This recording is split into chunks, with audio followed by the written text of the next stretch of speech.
ان اللہ مع الصابرین، اللہ صبر کرنے والوں کے ساتھ ہے۔ چلیے آج تم سے ایک سوال کرتا ہوں اور دیکھتا ہوں کہ کتنے لوگ غور سے سن رہے ہیں میری بات۔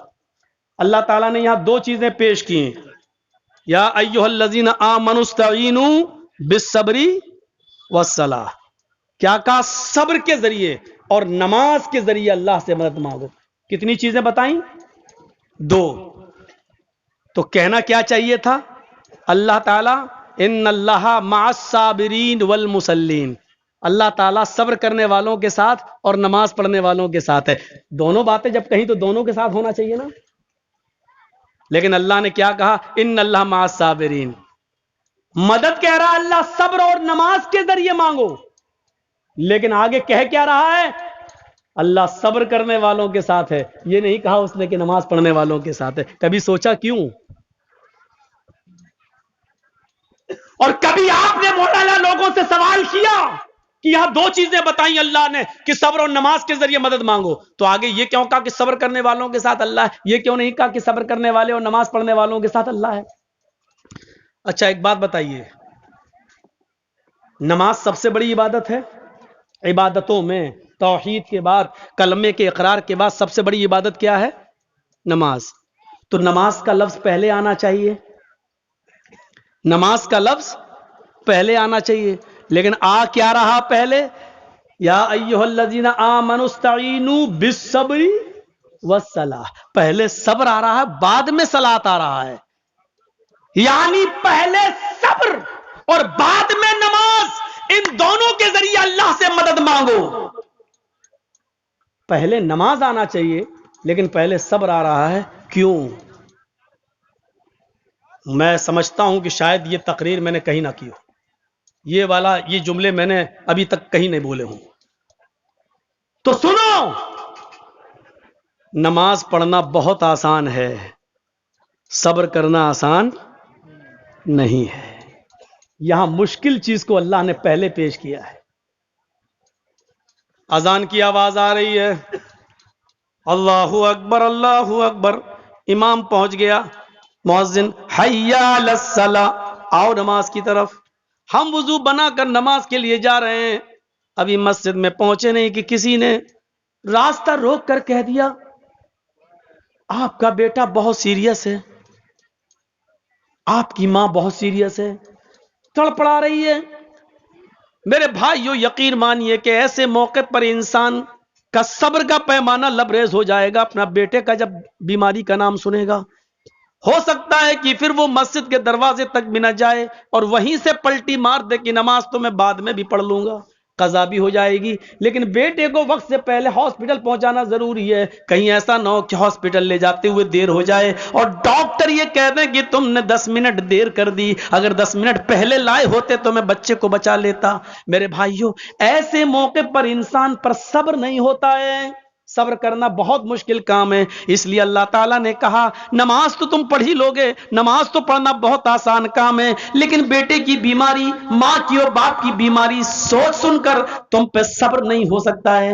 اس لیے ایسے موقع پر صبر کا دامن تمہیں نہیں چھوڑنا ہے، اس موقع پر صبر کے ذریعے اللہ سے مدد مانگو۔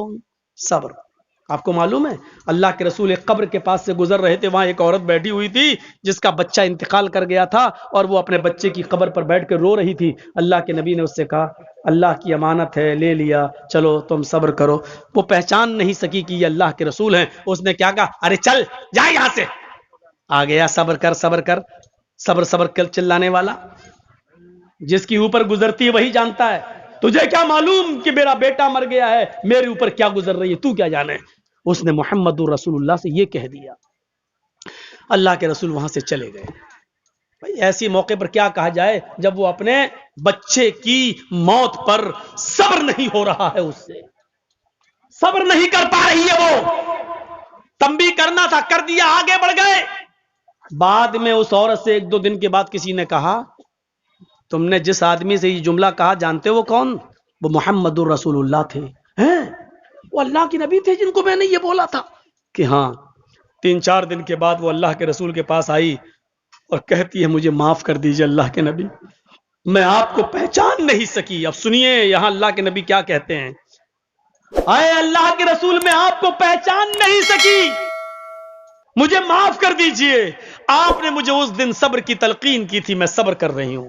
اے اللہ کے رسول مجھے صبر آ گیا, میں نے صبر کر لیا, آپ مجھے معاف کر دیجئے, میں نے آپ سے کہا چل چل, تو کیا جانے, جس کے اوپر گزرتی وہ جانتا, مجھے صبر آ گیا. تو اللہ کے نبی نے مسکراتے ہوئے کیا کہا, نہیں 4 دن کے بعد صبر آیا ہے نا, نہیں, انما الصبر عند الصدمۃ الاولی, صبر تو اس وقت ہوتا ہے جب مصیبت پہنچے, اسی وقت صبر کیا جائے.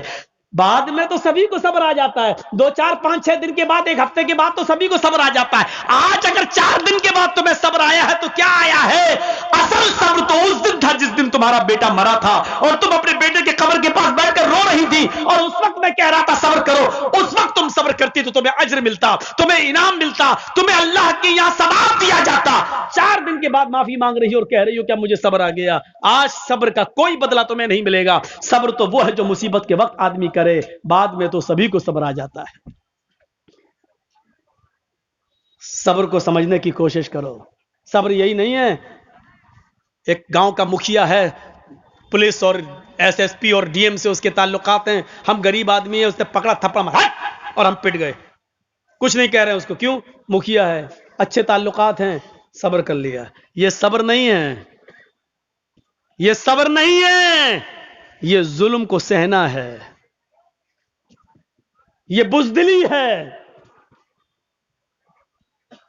آپ نے صبر نہیں کیا, آپ کے دل میں یہ تھا اگر آج اس کے پاور کے برابر میں ہوتا, یا اس کے برابر میرے پاس پیسہ ہوتا, یا یہ پوسٹ میری ہوتی, تب دیکھیں یہ کیسے ظلم کرتا, تب میں اس کو بتاتا. آپ ظلم صبر نہیں کر رہے ہیں, آپ ظلم سہ رہے ہیں, اور ظلم کو سہنا ایک اور جرم ہے, ایک اور پاپ ہے, ایک اور گناہ ہے, ایک اور یہ بزدلی. آپ نے, مسلمان کبھی بزدل نہیں ہوتا ہے, مسلم قوم ظلم سہنے کے لیے پیدا نہیں ہوئی ہے.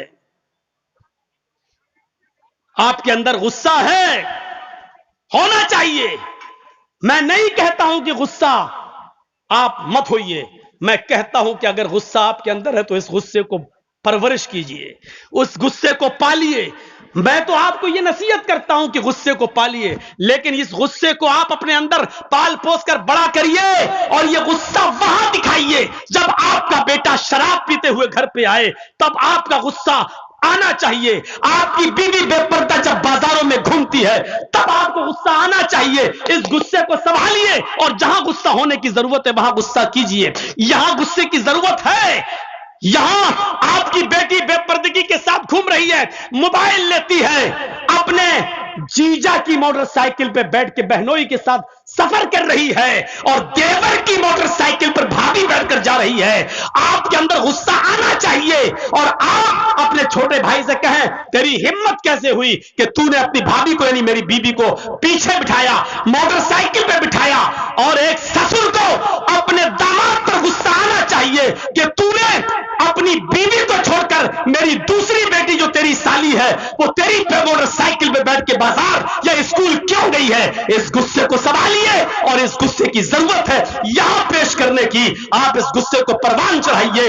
حرام ہے, حرام ہے, حرام ہے اگر کوئی جیجا اپنی سالی کو اپنی بائک پہ بٹھا کر شاپنگ کراتا ہے. حرام ہے اگر کوئی دیور اپنی بھابھی کو بائک پہ بٹھا کے شاپنگ کرانے کے لیے جاتا ہے, اور یہ کہتا ہے کہ میرے بھائی کی اجازت ہے.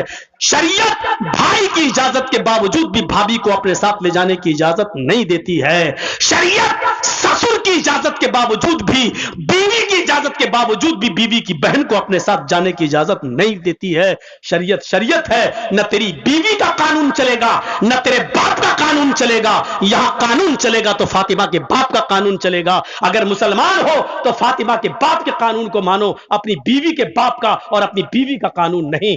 شریعت شریعت ہے, کسی کے باپ کی جاگیر نہیں ہے.